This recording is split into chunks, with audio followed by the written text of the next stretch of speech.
Good morning. This is being posted on the 29th of December 2019. Kind of sunny morning in Southern California. If you are watching this on Periscope, please do follow us at POLYBI, the number 2. We also have the backup, which is 247. Watching us on YouTube, please do subscribe and hit the bell for notifications. Now, there are two choices these days. One, personalized, and the other is all. I would appreciate it if you hit all, so you know when we go on the air with anything either live or recorded. And if you would like to just kind of help me out here, because we're trying to put together some stuff and it's going to need a little lubrication, you can do the support thing. If you look at the upper right-hand corner of your screen, you'll see an address, paypal.me/. It's supposed to be radio dot. I'm going to have to do the whole thing over again. So we're going to take care of that this week.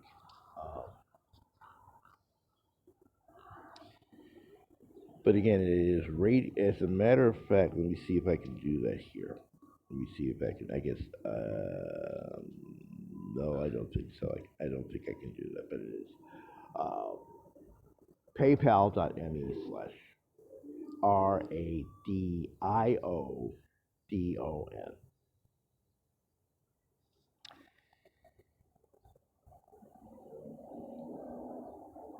It started,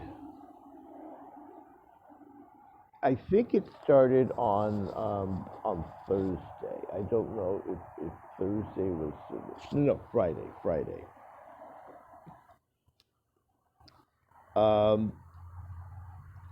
As you probably may know by now, Don Imus has died. And if you're watching this on YouTube, we are going to put something together and post that a little bit later in the week. Some stuff that we found stitched together as a memorial to the man.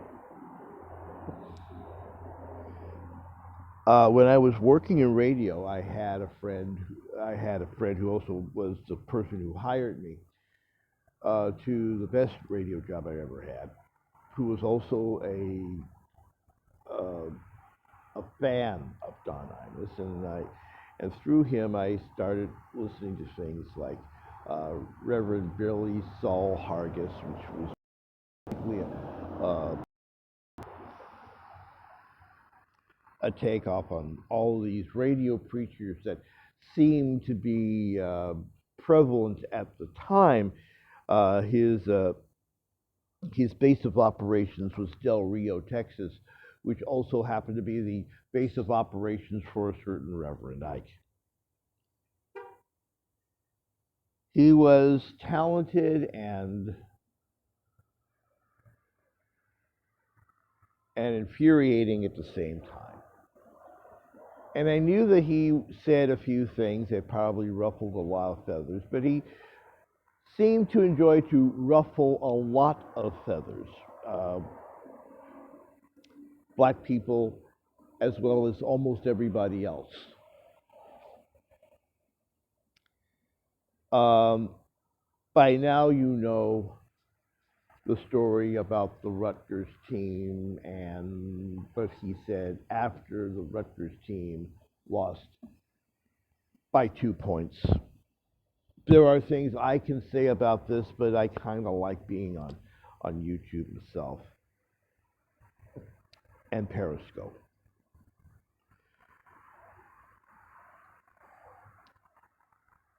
I always have a problem with people who insert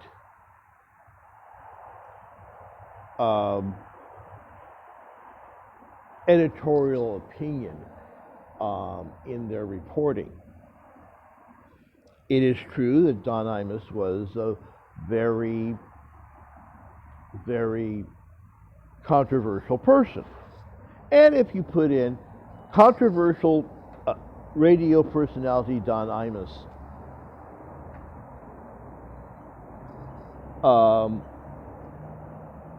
I would have had no problem with that. You can more or less go into the story and find out things, and you can, you know, you can figure things out for yourself. The HuffPost, which used to be the Huffington Post, which I also, from time to time, call the Huff and Puffington Post, because there's something about the name. That's about it.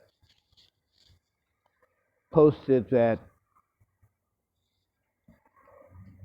talk show host and known racist Don Imus. And it was very obvious that the person never saw the entire breadth of Imus's work and the entire everything of Imus's work and the people he's had on the program, his program.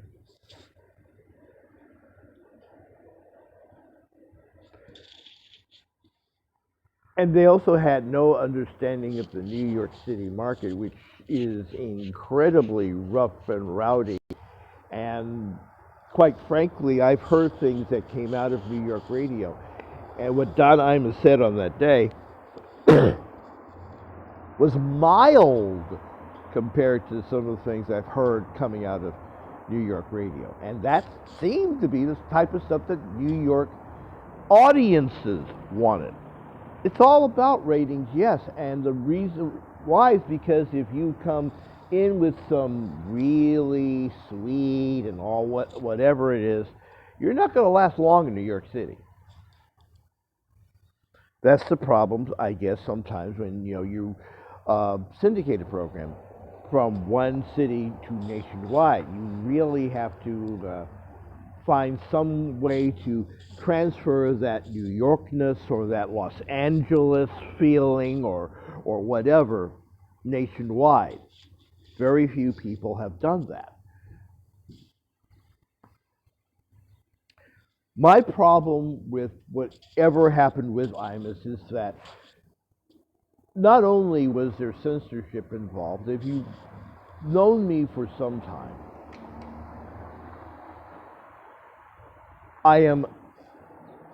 censorship abhors me. Even if I disagree with you, censorship abhors me because people should be able to say whatever they want to say, however infuriating or disgusting or whatever. They should have the right to say what they want to say. In turn, I should have the opportunity to call you a whatever or criticize you or shake my fist at you or whatever.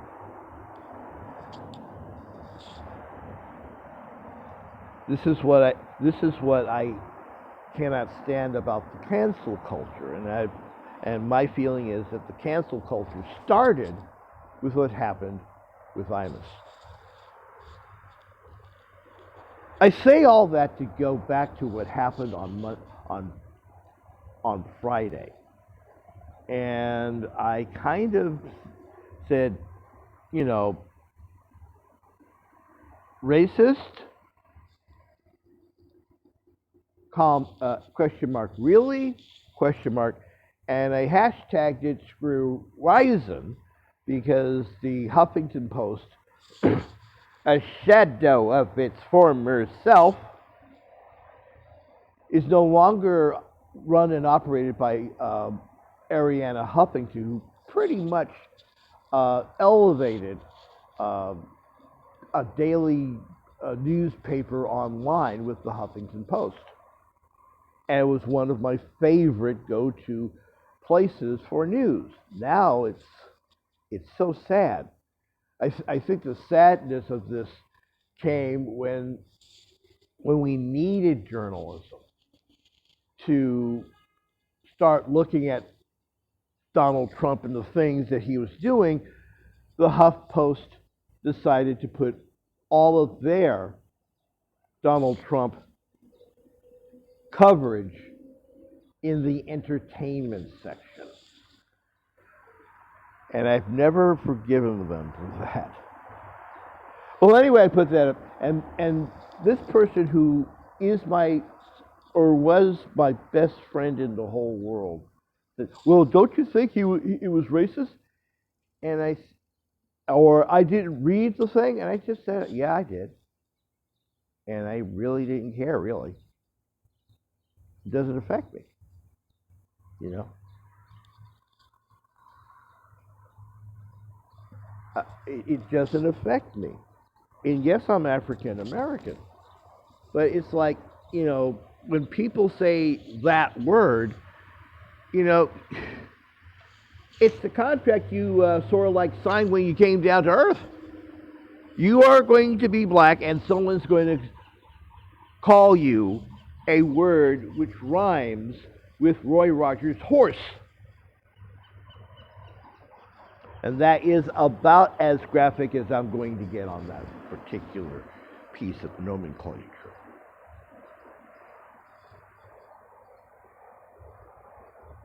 And my friend said, "Well, I am going to block you on Twitter because you've lost your mind."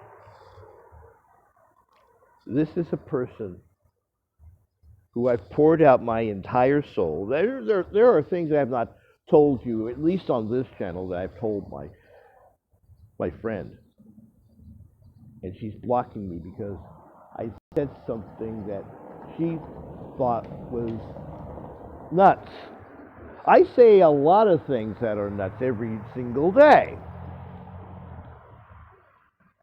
And I have lost viewers and listeners and readers and followers. But this one hurt. And it has hurt me to a point where I have not slept.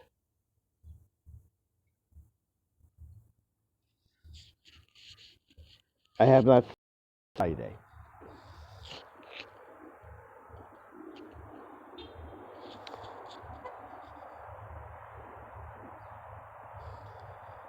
And I'm starting to realize, I've said this before, but I'm now starting to realize exactly what we've done to ourselves. There was a time in which we were, we could have vigorous arguments about things like politics and culture and sports and,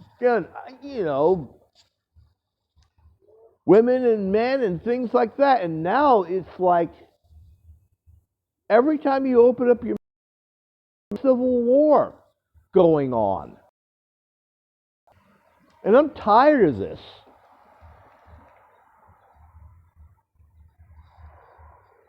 And it's easy to blame Trump for this, but Trump is just a symptom of a larger disease that has plagued our country for really the last 30 or 40 years. It just kept growing and growing, and now we're in the space in which if you don't walk and talk and chew gum the same way the other person walks and talks and chew gum, you will lose relationships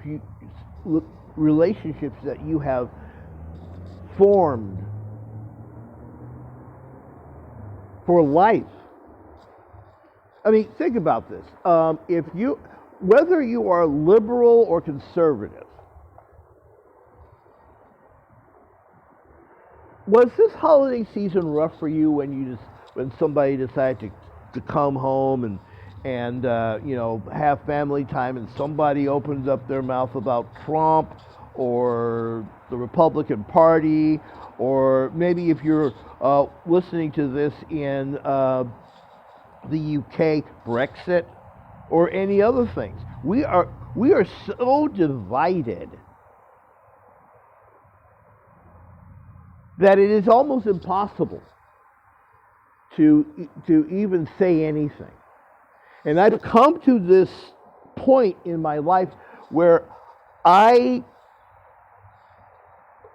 could do one of two things. I could just shut up, roll myself into a fetal ball, and not say anything, and keep whatever friends I have, which is four. Or I can shut up, maybe run a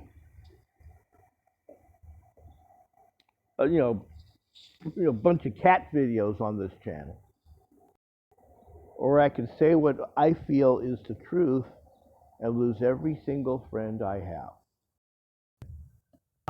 I don't know what to do. Because to me, friendship is something sacred.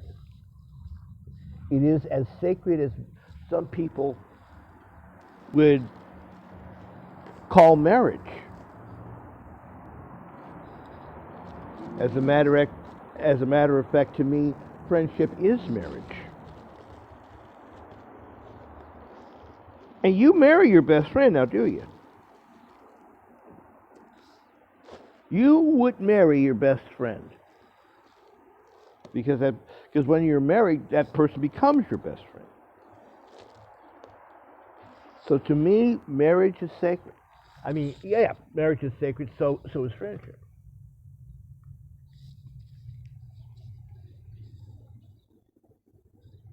And because of something I said, which may or may not have been a crazy thing,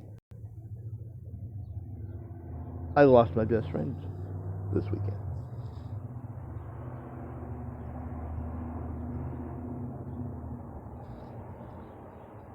And I had to tell somebody, and now I'm telling you. Because if I don't say anything, I go absolutely nuts. And this is where I am right now. I could say nothing and go crazy, or say what I feel and lose every friend I have. And this is where a lot of us are today. And again, it would be really easy to blame Trump for this, or the Republicans, or the resistance, or whatever. But here's the thing. It's more than that. And if we want to bring this country back to some semblance of sanity, we're going to have to figure out how we feel about stuff, how we feel about people, how we feel about a lot of things. We have to find something that we could say is things that at least we can, if not agree on, then we can coexist with.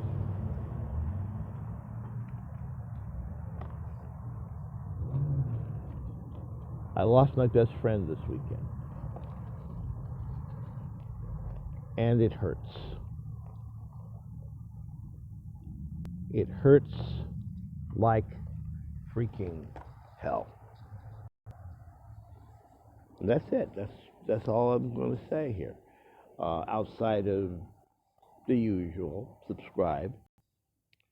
Like I said, I'll be dropping something a little bit later on this week. If I don't see you, or hear, or talk to you, or whatever, between now and Wednesday, I hope you have a better 2020 than we did in 2019. And I just realized something.